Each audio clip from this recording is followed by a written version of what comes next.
Time for a taste of tropical fishing in the estuaries. I've teamed up with Moody from Hooked On Hinchinbrook Charters, just working a nice little drop-off along here with plastics and see what we can find. Our choice of weapons here is the rod. The 7 foot, 15 to 25 pound Gary Howard G-Force Extreme. Very versatile this rod, nice tip action, and plenty of power in the butt in case you do get a good fish that you need to pull away. The reel, very nice and light. The XO 30, loaded with 20 pound braid. This is the type of outfit you can fish just about anywhere and comfortably all day. Nice and light and easy to use. Okay, turns out a nice little Barramundi, around about 78 centimetres.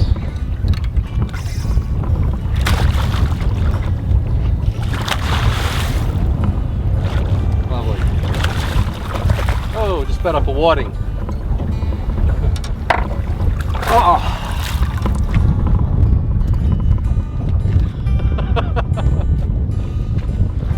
The lure weight plays a big part whether you catch fish or not, doesn't it? But slack tide, big tide, small tide. Yes, Gary. Once again, it's pretty much the same in the estuaries as it is offshore. The smaller the amount of run, the more the fish are likely to aggregate. And when it's like that, we use a smaller jig head, around the sort of ½ ounce generally, even as light as 3/8 on occasions. Right. But when that run picks up, like we've just got now, we bump up to 3/4 of an ounce or even an ounce. The braid we're using is the new Core 8 carrier braid. This one I've got 20 pound, nice and thin, so there's minimal drag in the water and your lure gets down to where the fish are. Also, those tiny little bumps that can often be a big fish are easily detected through the braid and the nice graphite rod. I just dropped it down and he's picked it on the drop and swum straight up. I didn't think it was that big a fish to start with, but he zipped down there and jumped out the water. It's a good barra. He's had one good jump so far. And you can see with a rod when you get a good fish, you've got the tip to work the lure, but I'm just holding that rod angle lower. Little short strokes and using that power in the butt end of the rod. Little line there, with a double. A bit of colour here soon there. Oh, he's a nice fish. Nice barra. A happy man. You beauty! Nice fish, mate. Well done. Thank you. Something about these saltwater barra. A little head on them, massive mouth, just that big, thick body. Using a 50 pound core leader on here, give you some resistance against the abrasiveness if the fish runs over the rocks or along an edge or even the tail of the fish. But don't go too heavy on any of it. It can be a bit of an overkill sometimes. At the business end of our outfit, we've got our lure attached to our monofilament trace with a loop knot. It allows the lure to move around with ease. A couple of meters of the mono trace connected to the double of our braided line with an Albright.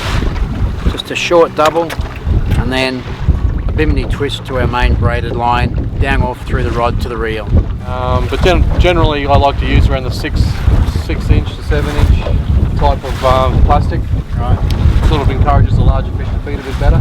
It's pretty important to be fishing on top of fish. That's the most important thing, of course. You've got to have fish there to fish on, so it's one of those things, you know, you've got to search around, find the fish first, find the right aggregations, sit on them and just keep working them until they bite. Oh! Oh!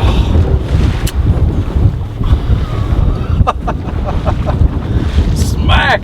Straight in the bloody rocks. Been a big jack or something, I don't know. Just casting up along the ledge here and working these lures up and down.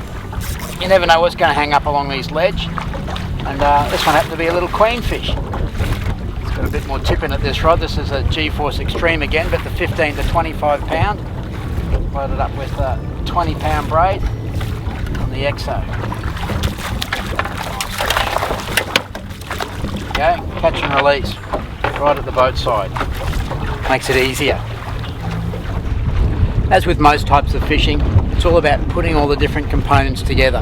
Tips, techniques, and the right tackle, the right location, and then sooner or later it'll all come together and you'll end up taking home a nice catch.